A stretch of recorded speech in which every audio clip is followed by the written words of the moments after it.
Assalamualaikum warahmatullahi wabarakatuh. Selamat pagi, siang maupun petang untuk adik-adik sekalian. Sekali lagi saya mohon maaf untuk segala keterbatasan yang terjadi ketika pengajaran dilakukan.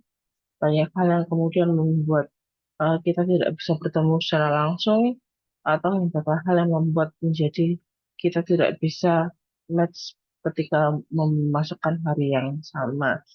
Banyak kegiatan yang terjadi di Indonesia yang membuat kita akhirnya tidak bisa menyelenggarakan kelas seperti biasa. Baik sebagai pengantinnya dalam beberapa YouTube ini akan saya berikan beberapa materi. Setiap YouTube akan sesuai dengan materi pertemuan yang ada. Materi tidak akan saya lakukan panjang-panjang. Em, akan dimulai dari pertemuan kelima sebenarnya. Karena kita sudah melakukan pertemuan secara langsung selama beberapa 2-3 kali. Jadi kemudian saya share sesuatu. Di sini kita akan bicara mengenai cash flow estimation dan risk analysis. Teman-teman, ketika kita bicara mengenai cash flow, teman-teman pasti terfikir bentuk cash flow itu seperti apa. Yang paling awal kita harus mengetahui bagaimana pendapatan itu terjadi, kemudian diakhiri dengan pendapatan bersih.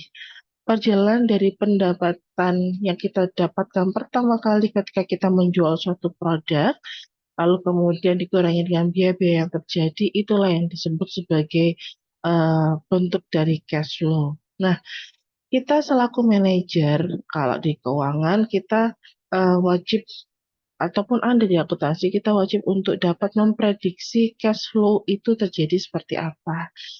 Paling enggak kita bisa melakukan targeting. Kalau Anda mengenal PKMK, Anda akan tahu bagaimana caranya diawali dengan targeting harga produk yang diawali dengan BEP analisis, ya kan? Lalu kemudian muncul bagaimana BEP unit, kemudian BEP harga, BEP harga plus margin, jadi targeting price untuk sales. Lalu kemudian targeting untuk penjualan per bulannya hingga per tahun. Nah, ini yang disebut dengan cash flow estimation. Lalu kemudian resiko analisis. Ketika kita melakukan sesuatu, itu pasti akan terjadi suatu resiko. Itu halnya dengan suatu usaha. Usaha itu akan selalu terjadi suatu resiko. Baik itu resiko kebangkrutan maupun resiko biaya-biaya operasional yang harus dikeluarkan. Nah, berikut ini adalah alurnya teman-teman. Nah, kita mulai nih dari working capital management. Teman-teman, ketika kita bicara mengenai working capital management, kita akan berpikir mengenai ini adalah modal kerja ya.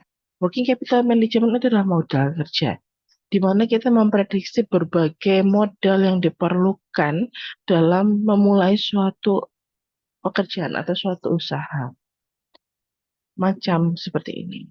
Modal untuk sewa pabrik, modal yang diperlukan untuk beli peralatan pabrik, modal yang diperlukan untuk bisa membeli material, modal yang diperlukan untuk bisa memberikan upah bagi tenaga kerja ataupun buruh per unit atau per hour-nya, modal yang diperlukan untuk tim marketing, modal yang dan selanjutnya.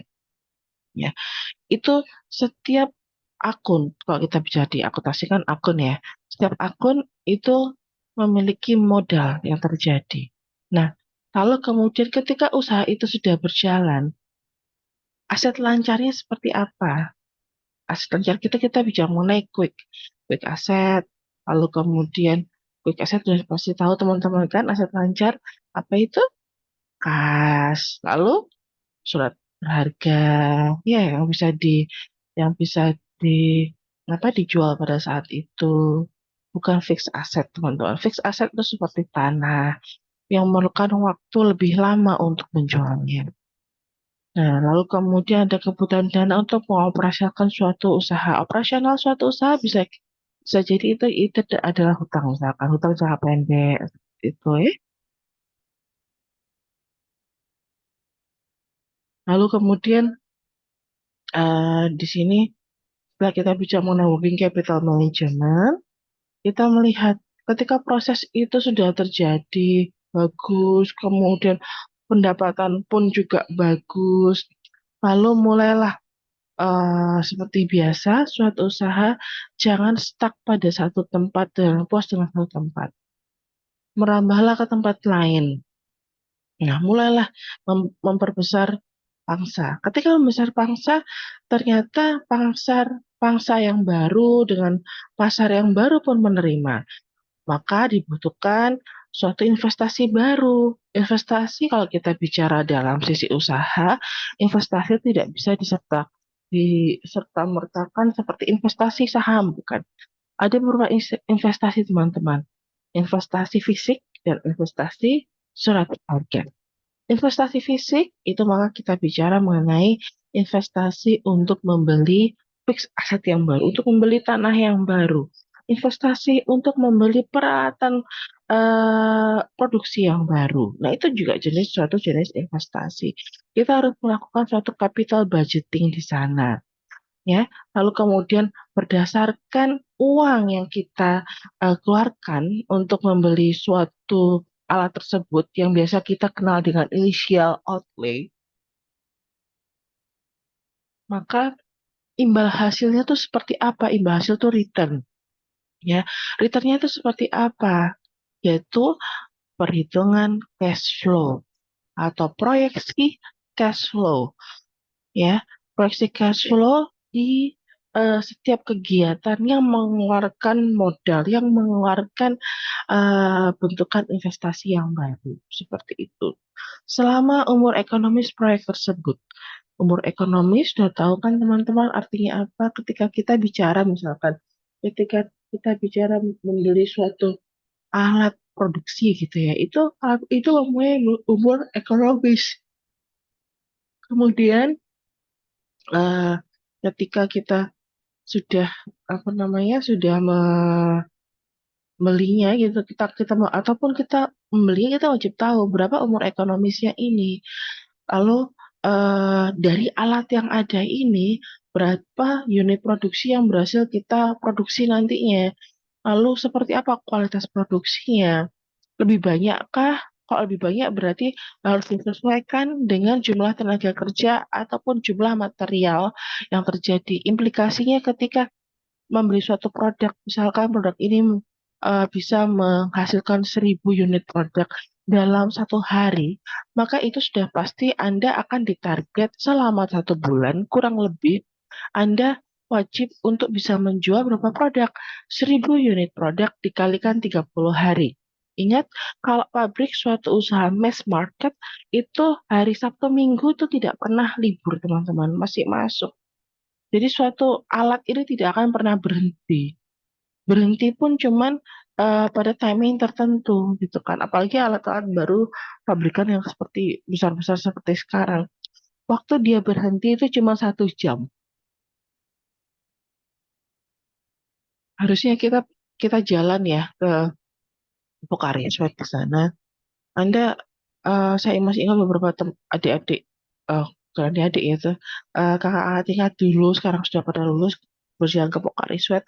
Di sana ketika kita bertanya berapa eh, lama bekerja alat ini, 23 jam. 1 jam digunakan untuk berhenti dan istirahat sebentar.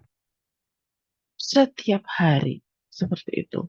Nah, berarti kalau kita bicara seperti itu, maka otomatis setiap hari ketika kita punya satu produk, eh, satu produk apa namanya, satu alat ini dengan 1.000 eh, dengan output sebanyak 1.000 produk, maka 1.000 kali 30 hari, maka targeting Anda adalah bisa menjual habis sebanyak 30.000 unit produk yang Anda hasilkan.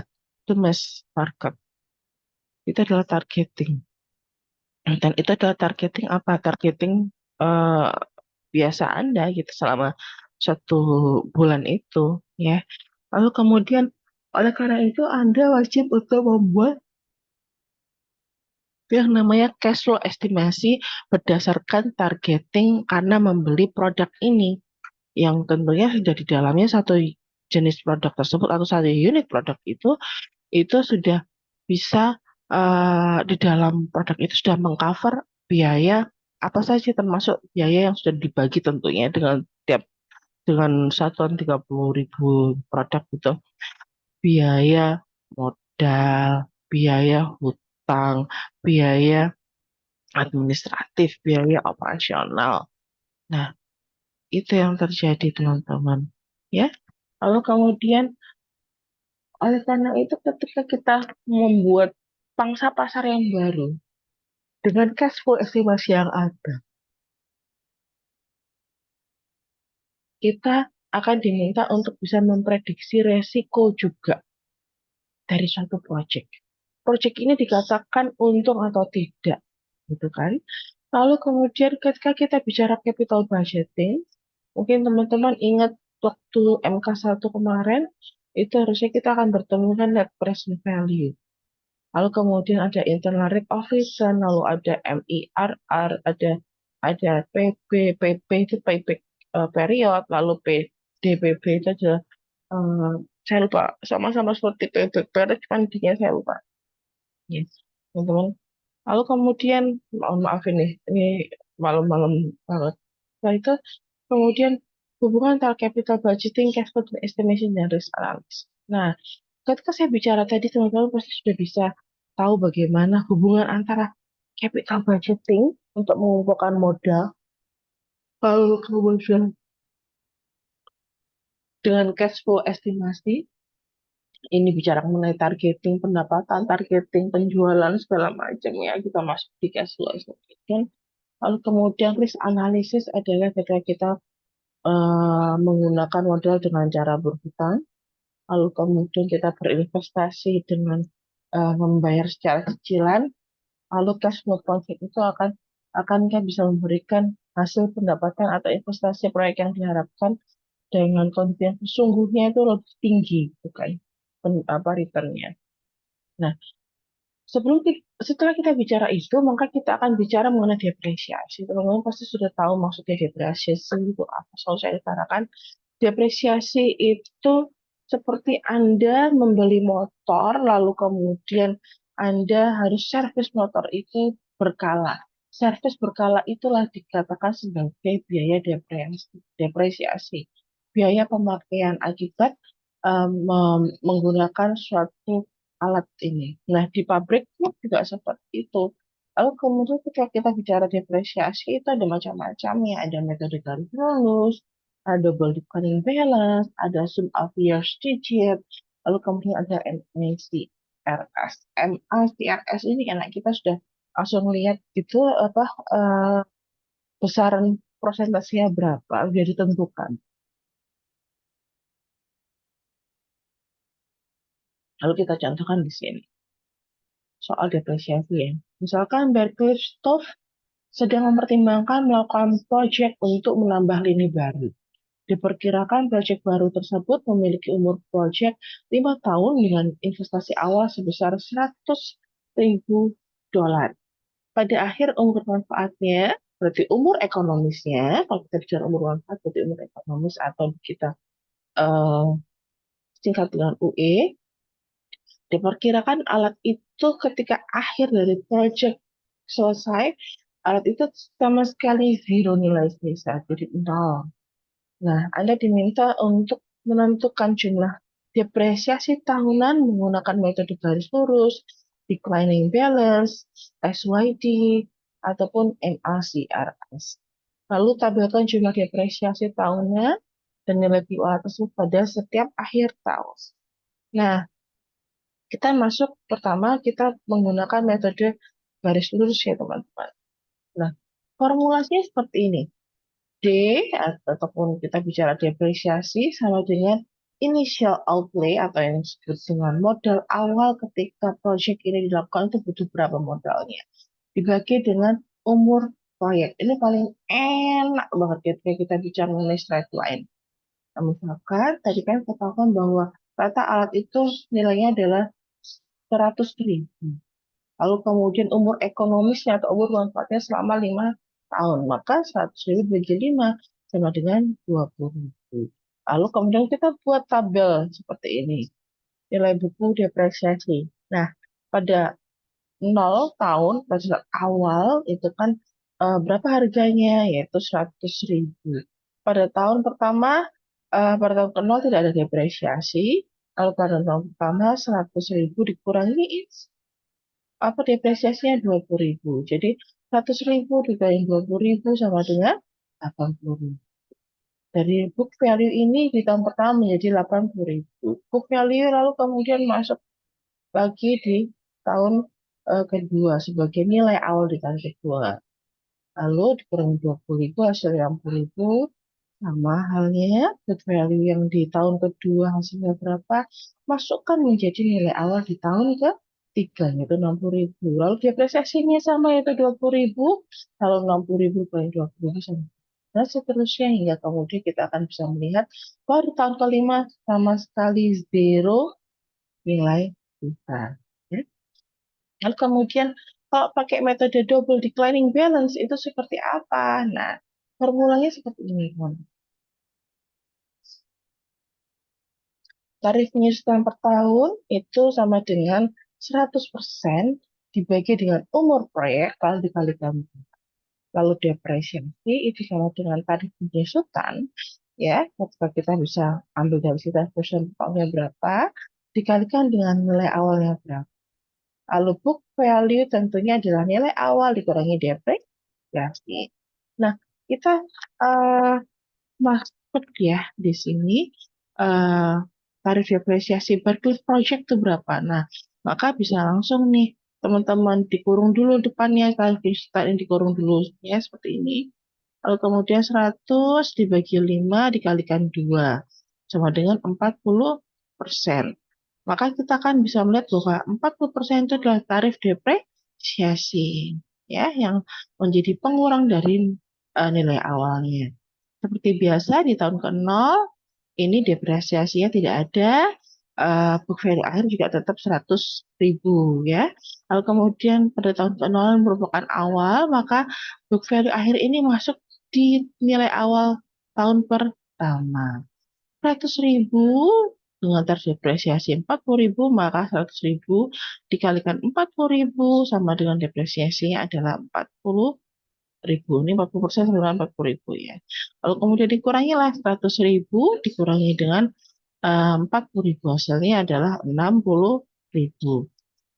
Metode double declining balance ini biasanya dilakukan ketika satu kita gitu ya, manajer keuangan ingin untuk bisa menjual alat pabrik ya. Jadi mungkin ketika kita melakukan ini, nah di atas ini ya, Barclays Project untuk straight line itu adalah ketika kita mentargetkan ya, ketika mentargetkan bahwa tahun kelima itu sudah tidak bisa digunakan dan kita harus menjualnya. Menjual apa? Menjual alat eh, produksi atau alat pabrikan ini gitu kan. Kita harus menjualnya untuk bisa menjadi modal untuk membeli alat yang baru. Nah, ini kan nol. Ini sudah targetnya. Lalu kemudian ketika kita akan menjual, kita harus tahu ini. Kenapa? Karena kita melihat ada nilai sisa atau book value.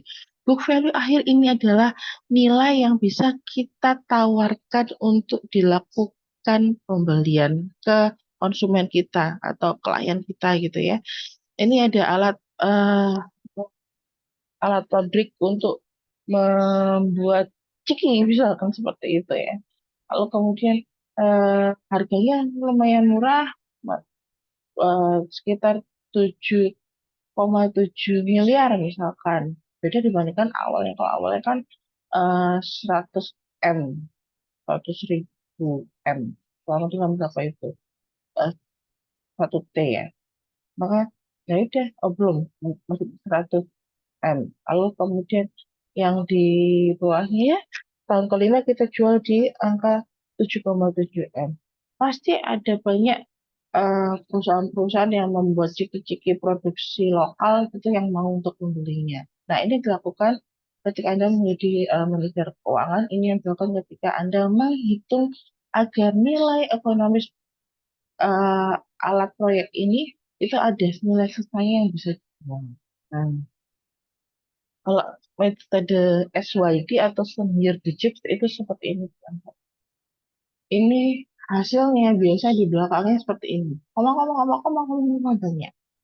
Untuk di lapangan biasa dilakukan ya untuk sendiri, untuk di dalam ya. Ketika kita bicara di dalam berarti kita keuangan di dalam sendiri kita menggunakan straight line. Kalau ketika kita mau menjual alat itu maka kita menggunakan double declining gitu. Ya. Lalu kemudian ini adalah metode MACRS. Ini tabelnya sudah fix teman-teman, dikeluarkan tabel recovery factors MACRS. Lalu kemudian di Barclays itu kan ketahuan 5 tahun kan, maka kita bisa melihat 5 tahun di sini yaitu 12%. Maka kita masukkan di sini teman-teman. Jadi tahun pertama, tahun kedua, tahun ketiga, tahun keempat, tahun kelima. Kita ambil ini. Nah, kita ambil ini. Maka kita masukkan tuh. Ini 20, 32, 19, 12, dan 5%. Dapat dari mana? Dari sini. Nah, ini juga. Ya, 20, 32, 19, 12. Ya. Lalu kemudian kita masukkan. Oh iya, mohon maaf. Di sini harusnya bukan 12% lagi, ini 5% di sini. Jadi kayak dobelan. Ya. Oh, maaf. Nah, maka dimaksud seperti biasa, kita akan melakukan apa namanya, perkalian lalu pengurangan. Ya, oke. Lalu kemudian MACRS itu biasa dilakukan di lapangan ketika bicara di perusahaan yang internasional ataupun perusahaan-perusahaan apa ya, kalau kita bicara-bicara perusahaan seperti Unilever kayak gitu itu biasanya kayak metodenya MACRS untuk menghitung depresiasi.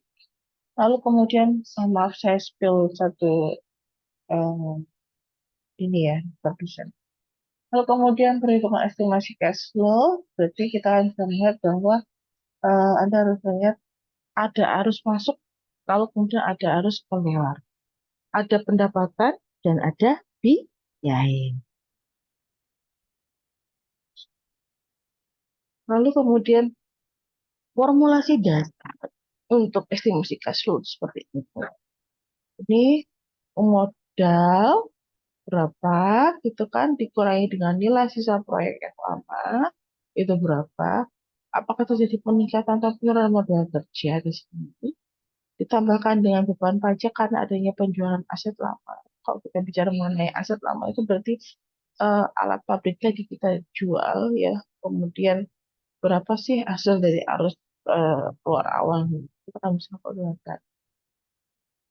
Lalu kemudian perhitungan estimasi cash flow untuk arus kas net tambahan interim itu seperti ini teman-teman. Ya, di sini kenaikan biaya bersih depresi pajak itu berapa, maka akan sama dengan perubahan laba bersih sebelum pajak ya dari atas tadi itu. Lalu kemudian ditambahkan dan kenaikan bersih pajak, maka akan menjadi perubahan bersih laba pajak setelah laba setelah pajak. Lalu kemudian ditambah dengan kenaikan bersih biaya depresiasi pajak lagi di sini, maka sama harus kas bersih tambahan untuk periode terkait belum akhir proyek. Um,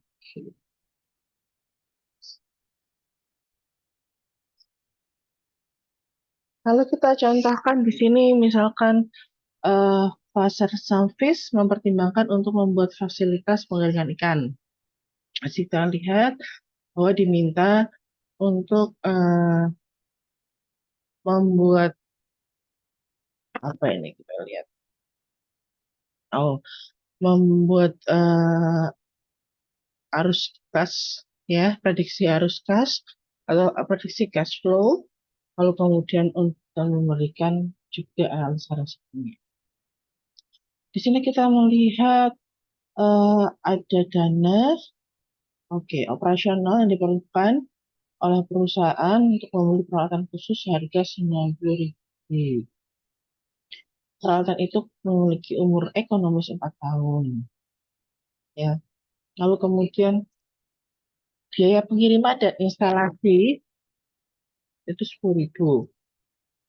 Nilai sisa alat tersebut di akhir tahun keempat diperkirakan sebesar 16.500. Lalu kemudian marketing departemen memberikan prediksi penghasilan arus kas pendapatan bersih di luar perhitungan depresiasi dan pajak dengan arus kas akhir tahun sebagai berikut. Tarif pajaknya 40%. Saya belum masuk ke sini. Kemudian kita masuk. Ah, Ingat bahwa biaya aset baru itu bisa jadi karena ada pengeluaran modal dikurangi dengan nilai sisa proyek lama kalau ada. Bila tidak ada ya pengeluaran modal biasa. Maka kita masukkan di sini. Memperkirakan arus kas keluar awal untuk biaya aset baru. Initial outlay harga barang tersebut berapa? Ditambah dengan biaya pengiriman instalasi 10.000. Arus kas keluarnya tambahkan aja, cuma jadi 100. Maka itu harus depresiasi dengan MACRS, inisial outlay-nya 100.000. Nah, ingat tadi berapa umur ekonomisnya? 4 tahun. Umur ekonomisnya 4 tahun dengan MACRS ini sekian, dapat dari mana tabel ini? Itu ya wajar.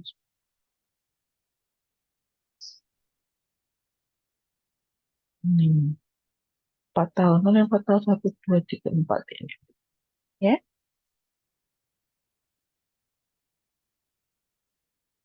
masukkan ke dalam.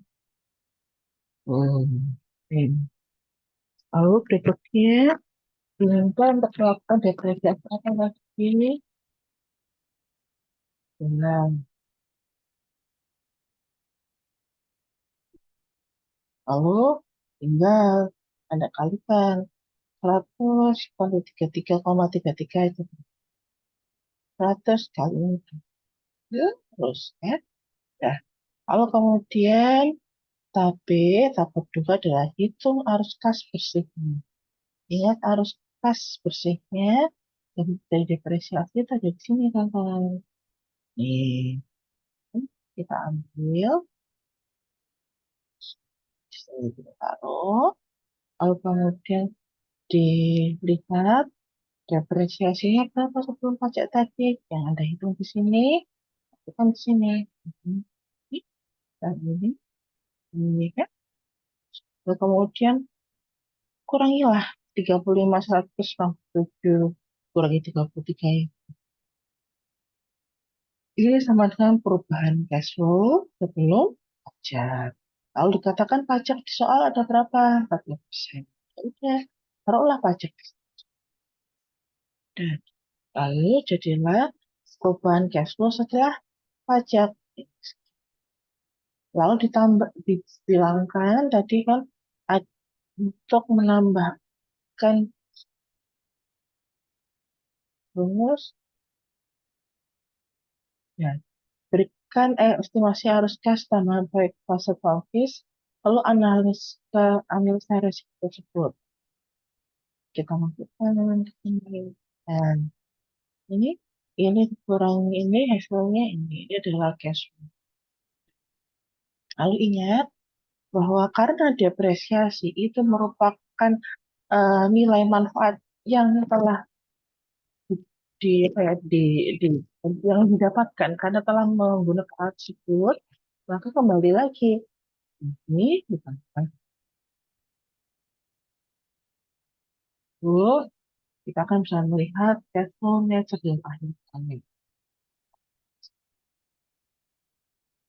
Ya kan?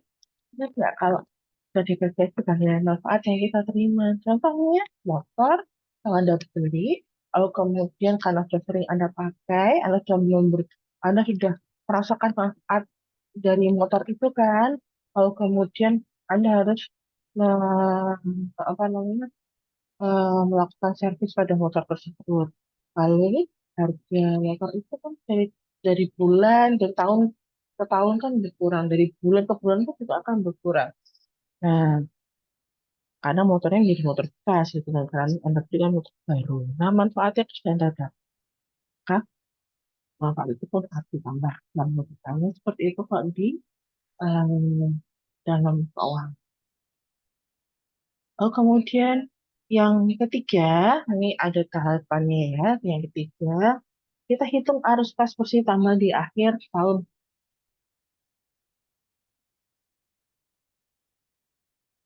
Kita akan melihat bahwa cash flow net di akhir tahun project adalah 22.300 miliar. Kita masukkan. Lalu kemudian kita lihat nilai sisa proyeknya di mana kok bisa 16.500 di soal. Uh, Nilai sisa alat tersebut di akhir tahun keempat adalah sebesar 16.500. Nah, ya kan? Masukkan ini di tahap ketiga. Masukkan 16.000. Lalu, kemudian kita kurangi 22.319 kali 16.500. Hasilnya adalah 6.000. Oh, maaf, saya salah. 22.319, lalu kemudian ditambahkan dengan 16.500. Ini ditambahkan dulu. Lalu kemudian ingat, eh kita tambahkan ini ada 40% dari nilai yang tersisa. Oke, 40% dari nilai sisa ini 40% dari 16.500. Ya, jadi 6.600. Oke, sehingga 22.319 tambah 16.500 dikurangi dengan 6.600. Hasilnya adalah 32.296.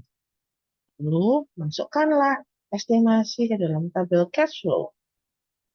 Cash flow estimasi. Pada tahun ke-0, Anda mengeluarkan 100.000. Pada tahun pertama, Anda mendapatkan keuntungan sekian. Pada tahun kedua, Anda mendapatkan keuntungan sekian. Tahun ketiga sekian. Dan tahun keempat adalah sebesar 32.219. Oke, menguap. Lalu kemudian kita buat analisa resikonya seperti apa gitu kan. Nah, keingat bahwa ada probabilitasnya. Ini dan ini di mana? Di atas ini teman-teman. Kita lihat soalnya. Nih, probabilitas keberhasilan 15, 20%, 30%, dan 30%. Ya. Lalu kemudian kita masukkan cash flow estimated. Ini ada di mana? Dari atas ini. Dengan cash flow estimated ini. Lalu kemudian kita taruh probabilitasnya. Ini 15%, 20%, 30%, 30%. Ingat, probabilitas ini akan benar ketika Anda menambahkan dari tahun pertama hingga tahun keempat itu totalnya 100%. Baik. Lalu kemudian kita kalikan teman-teman. Nih, ya, antara 34.432 dikalikan 15%. Ini probabilitas cash flow. Ya. Lalu setelah itu expected probability cash flow itu berapa? Nah, ini rumusnya. Cash flow estimated dikurangi dengan jumlah total dari probability cash flow, lalu kemudian di pangkat 2 dikalikan probabilitas. Ini, nah, cash flow estimated ini, ya, dikurangi dengan total dari probabilitasnya, cash flow total, lalu di pangkat 2. Ya. Lalu kemudian misalnya adalah ini. Kalikan kembali probabilitasnya. Ini expected probabilitas cash flow-nya. Ya. Intinya adalah paling jelek, gitu kan, kita akan bisa melihat eh, bahwa berapa tingkat risiko dari proyeknya, maka kita bisa melakukan ini kayak pakai di apa Excel enak langsung standar deviasi tinggal tulis STDEV gitu langsung keluar. Hmm. Ini kan di total nih teman-teman, di sini 11.200 dolar 11.255.352,73. Lalu kemudian pangkat 0,5. Hasilnya standar deviasinya adalah sekian. Kalau di Excel tinggal STDEV, nilai ini langsung keluar ini. Lalu kemudian koefisien variasinya. Kita melihat dari angka ini, warna kuning ini, lalu dibagi dengan hasilnya adalah 0,093. Koefisien variasi inilah yang dikatakan sebagai tingkat resiko proyek. Nah, tingkat resiko proyek adalah sebesar 9,3%. Semakin kecil nilai tingkat resiko, maka semakin berhasil proyek ini terlaksana. Sebaliknya, semakin tinggi tingkat resiko proyek, berarti apabila tingkat resiko proyeknya ini 9,3, Anda diminta untuk membandingkan antara resiko A dan resiko B gitu ya.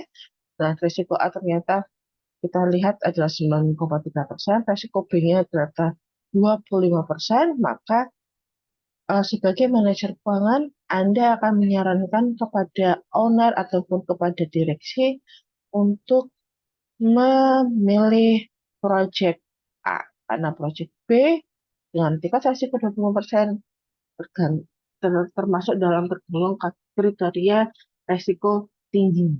Jadi tidak dapat diambil kayak gitu. Nah, ini soal mandiri. Lalu kemudian ada jawabannya juga, sih sama kalau nggak mau lihat. Dan untuk soal di antara soal mandiri satu atau dua ini, salah satu di antaranya akan saya keluarkan untuk menjadi soal UTS. Ya, persis sama, tinggal Anda eh, berlatih mana yang akan saya keluarkan gitu ya. Nah, di antara soal satu ataupun soal dua ini akan saya keluarkan untuk menjadi soal UTS ya, seperti itu. Lalu untuk soal berikutnya yang akan dikeluarkan di UTS, silahkan ikuti lagi pembahasan materi yang akan saya berikan untuk dari. Ya, terima kasih. Saya akhiri. Wassalamualaikum warahmatullahi wabarakatuh. Semoga memberikan insight buat kalian terkait hal ini. Terima kasih.